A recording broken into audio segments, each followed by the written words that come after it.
Bonjour, aujourd'hui je vais faire une vidéo pour vous montrer comment on pose une trappe de visite. Alors certains me diront que j'ai déjà fait une vidéo sur la trappe de visite. Oui, c'était une classique.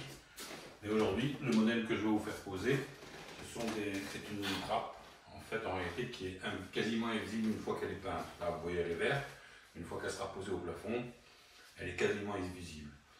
Donc c'est un nouveau modèle qu'il n'y avait pas à l'époque quand j'ai fait ma première vidéo. Maintenant qu'elle existe, je vais vous montrer comment on la pose. Pour que vous compreniez la différence entre les deux modèles, voici le premier modèle que j'ai posé, donc de la première vidéo.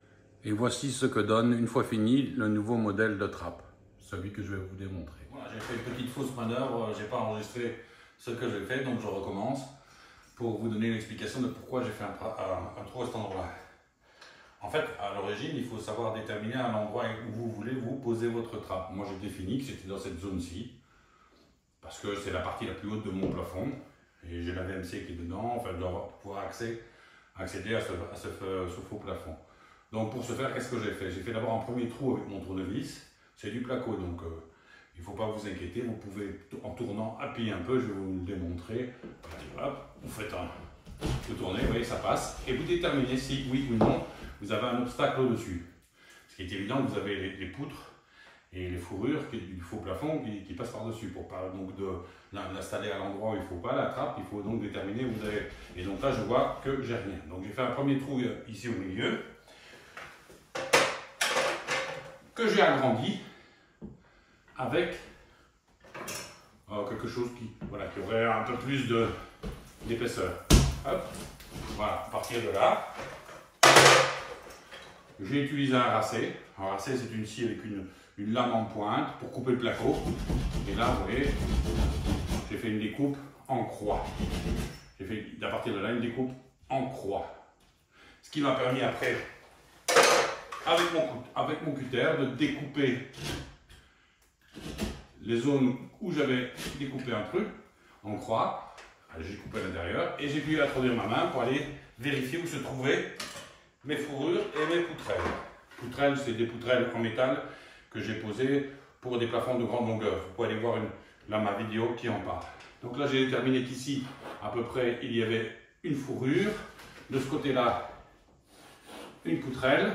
Et de ce côté-ci, une autre fourrure. Donc je sais que ma zone de pose de ma trappe, ça va être pas plus loin qu'ici, pas plus loin que là, pas plus loin que là. Pour commencer, on va défaire la trappe. La trappe, elle s'ouvre assez facilement, il suffit d'appuyer sur les deux bords. Elle s'ouvre. Vous avez deux petits crans ici, vous les défaites de chaque côté. Et hop, simplement en l'inclinant, elle se défait de son support. C'est un gros avantage. Ça va nous permettre, sans avoir de poids excessif, d'avoir cette armature qui est en aluminium, de pouvoir aller faire notre marquage au plafond le plus facilement possible. Vous avez ce cadre. Ce cadre va vous servir à tracer l'endroit exact, là par contre, où vous avez découpé. Vous remarquez que vous avez une partie plate, celle qui va se retrouver dans le plafond, et vous avez une partie qui a on va dire un rebord. Le rebord, c'est là où va venir se poser le placo. Nous, pour déterminer ce qu'on doit découper, on va le poser comme ceci, c'est-à-dire la partie plate vers le bas et la partie chanfreinée contre le plafond. On va la fixer avec des vis parce que vous verrez que vous avez des trous, de façon à ce qu'elle ne bouge pas pendant qu'on va la dessiner au plafond pour avoir un endroit exact là où on va la découper. Bon, comme je vous le disais, donc vous vous munissez de votre visseuse, de vis à placo, et vous fixez votre cadre de plaque, puisque ce n'est que le cadre, au plafond, en suivant, on va dire, les tracés que vous avez déterminés. Vous ne mettez pas 36 vis, ça va juste servir pour le traçage, c'est tout. Vis à placo de 35 mm. Voilà, une fois que c'est fait, vous prenez votre crayon, vous le taillez un peu en pointe, parce qu'il faut aller chercher quand même le tracé le long de l'aluminium. Donc vous passez 2 ou 3 fois histoire de vous assurer que ça a bien marqué. Vous remarquez que j'ai fait un petit retrait par rapport à la poutrelle métallique, parce qu'évidemment vous avez le plat qui déborde un peu, il ne faut pas qu'il vienne à chevaucher sur cette poutrelle métallique, parce que, encore que les fourrures dans ce sens-là, on pourrait les découper à cisaille, mais là, la poutrelle, on ne pourrait pas. Donc, je vais opérer un petit retrait de sécurité. Et le dernier trait que voici. Évidemment, les vis.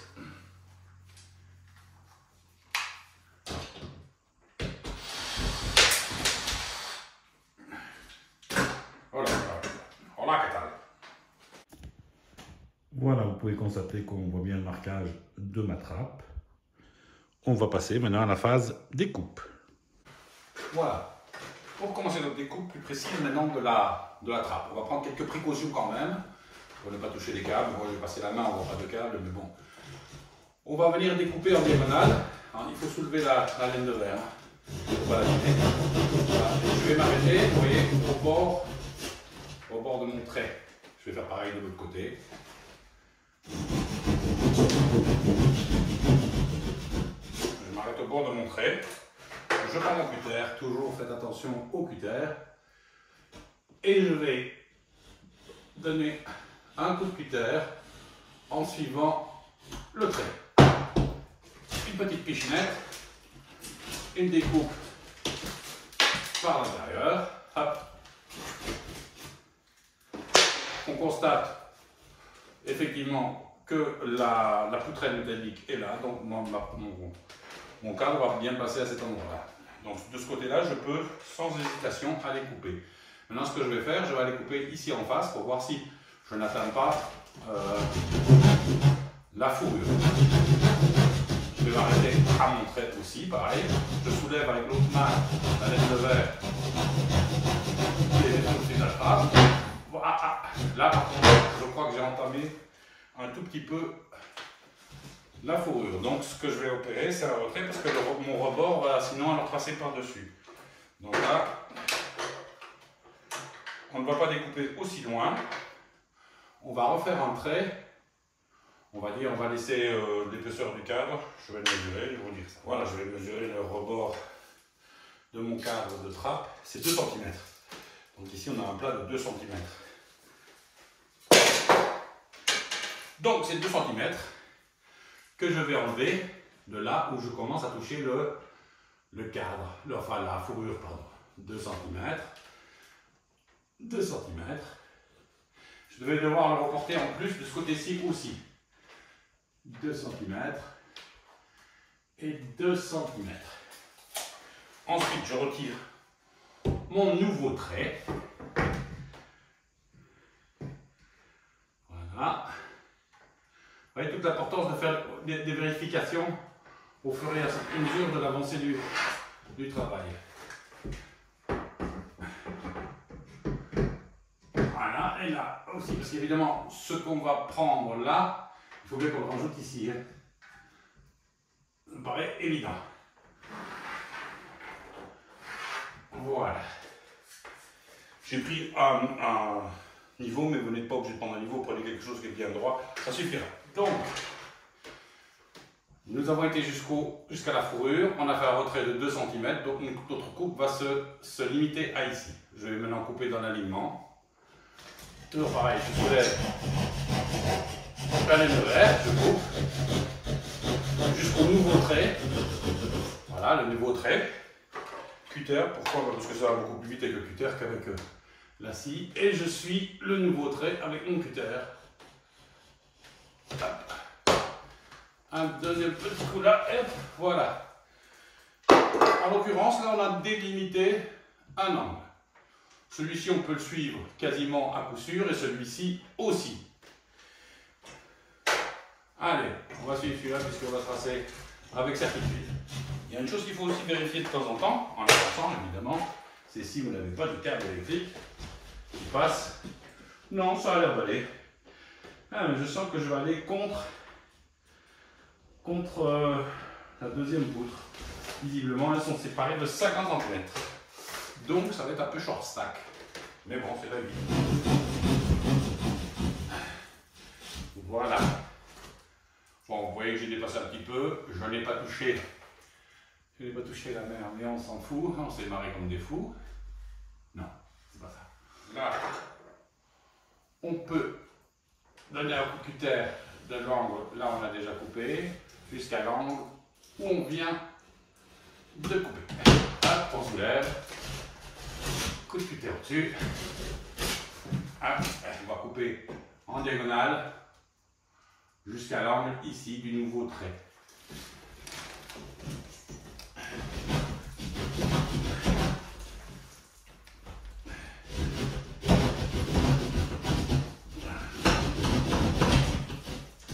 Et là, on suit le trait avec son cutter du mieux qu'on peut.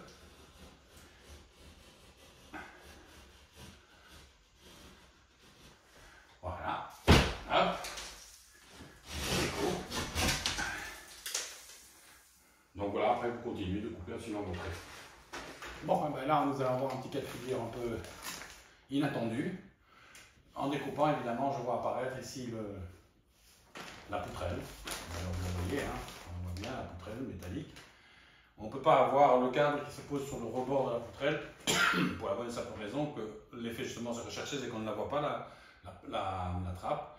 Donc il faut qu'elle vienne vraiment à fleur du placo. Donc si on monte un peu, évidemment elle ne sera plus à fleur, donc c'est pas bon. Donc en mesurant, en réalité, j'ai voulu prendre des précautions de ce côté-là. Je les ai trop bien prises, en fait, les précautions. Donc là, il me fallait 2 cm. En réalité, j'ai quasiment 4 cm. De l'autre côté, j'en ai 7.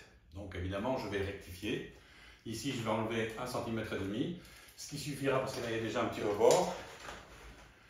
Et de ce côté-ci, comme j'ai 7, ben, j'enlève 4,5 et j'aurai exactement ce qu'il me faut. J'ai déjà fait le trait à 4,5. Ce que je vais faire, je vais évidemment, comme j'ai fait tout à l'heure, tracer le trait qui va me guider pour la nouvelle découpe. C'est vrai que c'est un peu en diagonale, mais ce morceau-là partira de l'autre côté.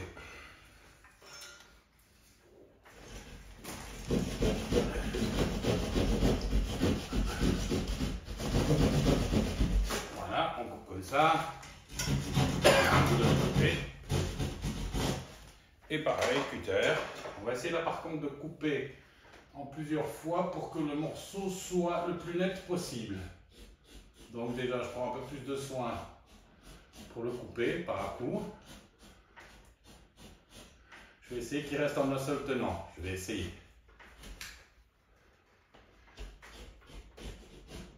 Une fois que vous avez fait une première rayure, la suivante ça vient tout seul, ça suit. Et il faut couper plusieurs fois pour que la coupe soit le plus net possible.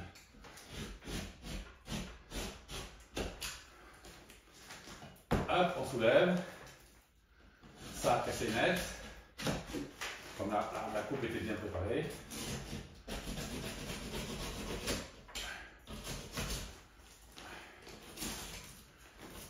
Voilà, tout simplement. Parce que ça, je vais essayer. Puisque ce que j'ai découpé là, évidemment, va se reporter là. Je vais essayer, lorsque ma plaque sera mise en place, d'utiliser cette découpe pour aller ici, pour limiter le rebouchage à l'enduit. Il y en aura quand même, mais je vais tenter de le limiter. Maintenant, en toute logique, votre cadre doit pouvoir rentrer dans le plafond. Ne perdez pas de vue que ça, ce sont les pivots d'ouverture, donc il faut que vous choisissiez le sens donc, que vous voulez que la trappe s'ouvre. Ces deux systèmes de fermeture doivent aller évidemment dans le plafond.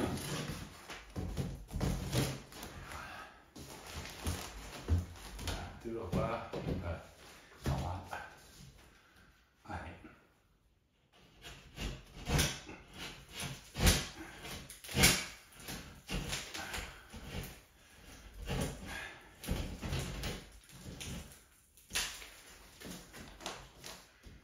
C'est bon.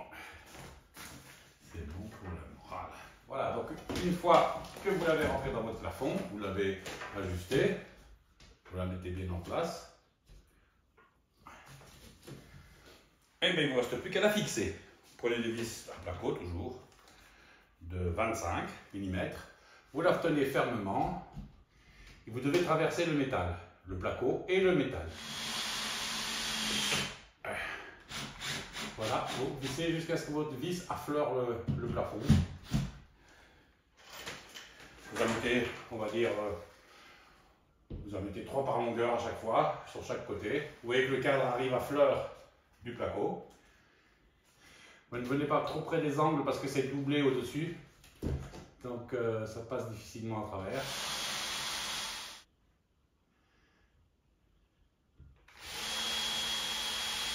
Et qui se met parfaitement dans l'interstice. Je vais un petit peu découper au cutter pour qu'il s'ajuste bien. Mais vous voyez qu'il n'y a pas de souci particulier.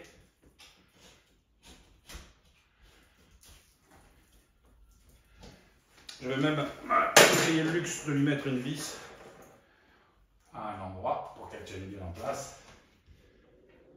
Peut-être une un peu plus loin, c'est un peu plus risqué parce que c'est plus étroit, donc ça peut se sectionner.